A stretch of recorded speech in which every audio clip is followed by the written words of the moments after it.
अस्सलाम वालेकुम वरहमतुल्लाहि वबरकातुहू। खैरियत से आप लोग होपिया ऑल फाइन। मेरा नाम है मोहम्मद और welcome back to my channel. Hyderabad में कल एक मस्जिद को रातों रात शहीद कर दिया गया, वो भी पुलिस प्रोटेक्शन के साथ।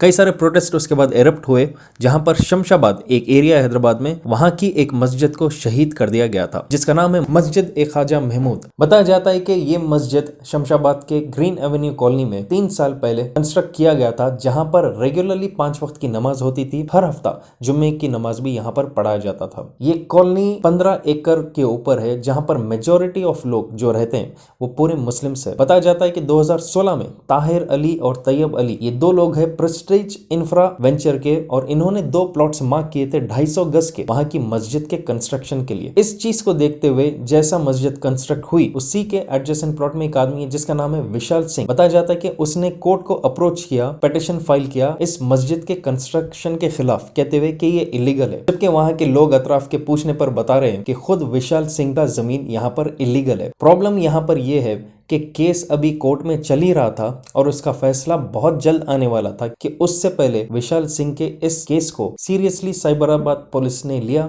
साथ ही साथ म्युनिसिपल कॉरपोरेशन के लोगों ने लिया, और वो रातों रात लोगों को उनके घर में बंद रख के, कई लोगों के तो फोन भी छीन लिए गए। ये तमाशा करते हुए रात के 3 बजे मस्जिद को शहीद कर दिया गया। अचानक जो है रात में 2:30 बजे से 5 बजे के दरमियान पुलिस छावनी में तब्दील करके एरिया को वो नाकाबंदी करके बाहर के आदमी को अंदर नहीं आने दिए, अंदर वालों को घर का दरवाज़ा बंद करके उनको बंद कर दे के 2.5 घंटे के अंदर पूरा ज़मींदोज़ कर दिया गया, मस्जिद को शहीद कर दिया गया मस्जिद। और इस चीज को देखते हुए अमजदुल्ला खान ने कहा, शर्म की बात तो ये है कि शमशाबाद के म्युनिसिपल कमिश्नर साबिर अली वो वहां पर मौजूद थे जब ये डेमोलिश किया जा रहा था। देखा गया तो 111 जियो एक्ट के तहत कई सारे कंडीशंस प्लेस किए गए हैं एक स्पेसिफिक एरिया में हैदराबाद के तरफ, जहां पर कंस्ट्रक्शन के ऊपर कुछ रूल्स और रेगुलेशंस है। तो वो हिसाब से इसको जस्टिफाई किया जा रहा है म्युनिसिपल कॉर्पोरेशन की तरफ से मस्जिद का डेमोलिशन। लेकिन लोग यही सवाल उठा रहे हैं कि पूरे एरिया में जहां पर हजारों इलीगल कंस्ट्रक्शन है, वहां पर सिर्फ एक इस मस्जिद को क्यों सेलेक्ट किया गया और रातों रात क्यों चोरों की तरह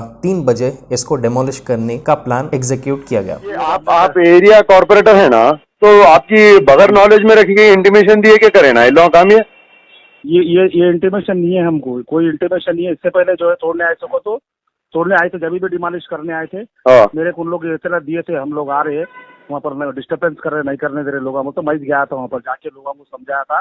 तो इन लोगों का जाबा का मसला रहता, फॉर्मेटिस रहता, थोड़ा कर लेके चले आते, कर लेके चले गए। जब मेरे जो नॉलेज में था, इन लोग बोला, होशियार हो गए, 300 आदमी जमा हो गए थे, जब काम हो गया। अब जो है ना बगैर इत्तला के, किसी को पता नहीं है, कुछ भी नहीं है। रात में 3 बजे रात को पूरे शमशाबाद के लाइट बंद करके 4 जेसीपी 2 इटाची 800 आदमी पुलिस को लेके आके कलेक्टर पर्सनल उसमें इन्वॉल्व होके काम करे। सो है कलेक्टर रंगारेड्डी कलेक्टर आता ना, रंगारेड्डी जॉइंट एडिशनल कलेक्टर है प्रदीप जैन बोलकर। अच्छा।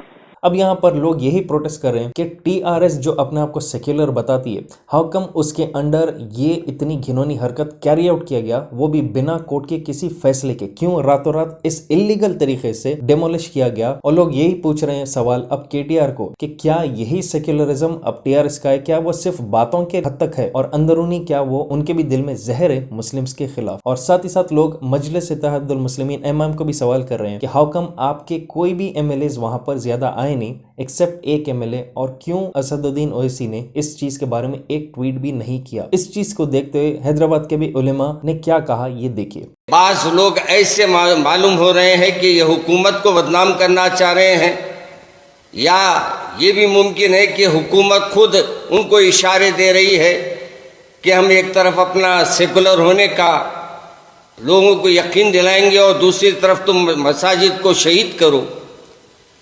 मुझे हैरत होती है कि उन लोगों पर जो आज भी ये कहते हैं कि हमारे सीएम साहब सेकुलर है, कई के सेकुलर है, किस बुनियाद पे हम सेकुलर माने, किस बेस पे हम उनको सेकुलर माने? मसाजिद गिराते जा रहे हैं।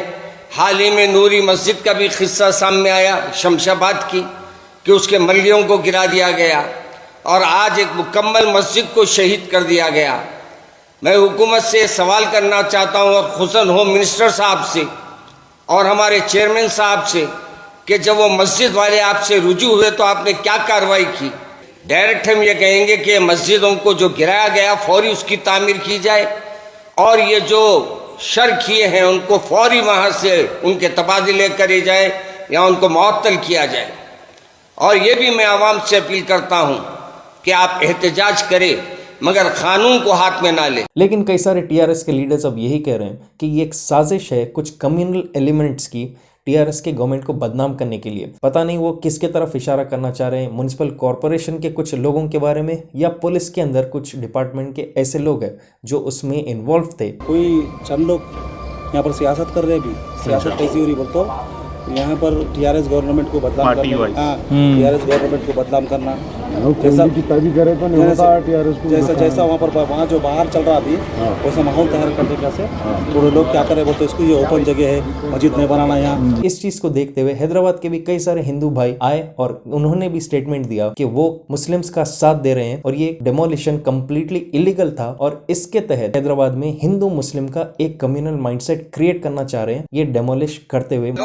మసీద్కి వచ్చి రాత్రి ఇట్లా ట్రిపుల్ వన్ జోలో 2 ఫ్లోర్లు వేసుకుందాం కూల్చడం మాత్రం చాలా తప్పు అని చెప్పి సీరియస్ గా తీసుకుంటున్నాం। గుడి అయినా మసీద్ అయినా చర్చ్ అయినా అంత ఒకటే, ఇది సెక్యులరిజం, ఇది భారతదేశం అనే సెక్యులరిజం। पर इस चीज से एक अंदाजा लगता है कि कोर्ट के फैसले का आजकल किसी को जरूरत नहीं पड़ रहा है। जिसको जैसा अपनी मर्जी चाहे, उनके हाथ में अगर पावर हो तो पहले अपना काम वो कर दे रहे हैं कम्युनल माइंडसेट रख के, बाद में वो हाल पर छोड़ दे रहे हैं कि किस तरह से गवर्नमेंट उसको कैरी फॉरवर्ड करती है। देखा जा सकता है कि इंडिया का कॉन्स्टिट्यूशन और लॉ बहुत ही महान है पर इसको फॉलो नहीं करके एक सिनेरियो क्रिएट किया जा रहा है आज इंडिया में हिंदू मुस्लिम डिफरेंसेस क्रिएट करने के लिए। और इसी भारत के कॉन्स्टिट्यूशन के रीढ़ की हड्डी कहे जाने वाले डॉक्टर BR अम्बेडकर ने न सिर्फ हमें हमारा कॉन्स्टिट्यूशन दिया बल्कि इंडिया को एक बेहतर सिविलाइज सोसाइटी बनाने के लिए कई सारी चीजें भी सिखाई। तो आइए सुनते हैं ये ऑडियो बुक जिसका नाम है अम्बेडकर्स इंडिया, जहां पर उनकी लिखी हुई कुछ जबरदस्त स्पीचेस है, करीब से सुनेंगे और समझेंगे। और ये अवेलेबल है इंडिया के लीडिंग ऑडियो शो प्लेटफॉर्म जिसका नाम है कोको FM। कोको FM पर है अवेलेबल एक huge library non fictional content का और इनकी रेटिंग 4.5+ है। कोको FM आपको मदद करेगा अनलॉक करने के लिए knowledge across a varied range of topics. Kuku FM के जरिए आप ऑडियो बुक सुन सकते हैं अपने रीजनल लैंग्वेज में कहीं भी कभी भी, और ये है made in India app. Kuku FM आपको हेल्प करेगा अनलॉक करने के लिए नॉलेज सिर्फ ₹199 इंस्टेड ऑफ ₹399। और खास तौर से मेरी ऑडियंस के लिए कोको FM ला रहा है एक्सक्लूसिव 50% ऑफ फर्स्ट 250 यूजर्स के लिए। लिंक मैंने नीचे डिस्क्रिप्शन में दे दिया है, डाउनलोड करिए कोको FM और ऑफर का फायदा उठाने के लिए मेरा कोड MD50 इसको यूज कीजिए। तो फायदा पूरी तरह उठाइए कोको FM के जरिए और जबरदस्त नॉलेज गेन कीजिए। Now let's get back to the video. ये फ्रिंज एलिमेंट्स जो कम्युनल माइंडसेट के लोग नीचे पावर में, तो ऐसे लोगों को KTR अब्स्ट्रैक्ट एक्शन इनके ऊपर लेना चाहिए क्योंकि जिस तरह से बीजेपी पूरी तरह मेहनत कर रही है तेलंगाना के सीट्स अपकमिंग इलेक्शन में लेने के लिए, ये काफी धक्का पड़ेगा ऐसे किस्म के इश्यूज को लेकर अब TRS और साथ ही साथ MIM को। तो आप अपने हिसाब से कमेंट कीजिए नीचे कि ये अगर कैरी आउट हुआ डेमोलिशन तो इसमें पीछे किसका हाथ था, अपने हिसाब से आप नीचे कमेंट कीजिए। जब तक इंशाल्लाह मुलाकात करता हूँ बहुत जल्द, टेक केयर एंड अल्लाह हाफिज। तो make sure Kuku FM download कीजिए, लिंक मैंने नीचे डिस्क्रिप्शन में दे दिया है। मेरा कोड MD50 यूज कीजिए, अभी फायदा उठाइए।